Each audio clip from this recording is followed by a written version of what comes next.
Morning guys, કેમ છો બધા? મજામાં? સવારમાં ઉઠીને નાઈ ધોઈને એકદમ ફ્રેશ થઈ ગયા હતા. ભગવાનનું નામ લઈને આપણા દિવસની શરૂઆત કરી દઈશું. તમે જોઈ શકો છો સ્ક્રીન ઉપર કે એક એક કરીને આપણો મટીરિયલ બધું કેરેટમાં ભરતા દેખાઈશું. બંને કેરેટ એકદમ રેડી થઈ જાય પછી આપણે લારી જવા માટે નીકળી જઈશું. તમે જોઈ શકો છો સ્ક્રીન પર કે બંને કેરેટ એકદમ રેડી થઈ ગયા છે, તો આપણો બાઇક લઈને આપણે લારી માટે જવાનું નીકળી જઈશું. લારી જઈને પહેલાં સાફ સફાઈ કરીને આપણા દિવસની શરૂઆત કરી દઈશું. એક એક કરીને મટીરિયલ બધું બહાર કાઢી દઈશું.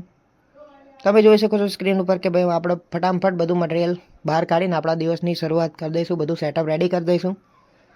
પછી ભગવાનનું નામ લઈને દીવો અગરબત્તી કરી દઈશું. પછી આવી જાય છે કસ્ટમર, તો કસ્ટમરને આપણે વડાપાઉં બનાવી આપીશું. બીજા કસ્ટમરને આપણો ભાઈબંધ છે એને તો આપણે ચીઝવાળી દાબેલી ખવડાવી છે ભાઈ.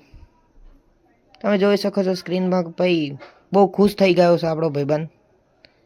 બીજા એક ભાઈબંધનો વડાપાઉં બનાવી આપ્યો હતો. એક નાનકડો શોટ લઈ લીધો છે આપણો.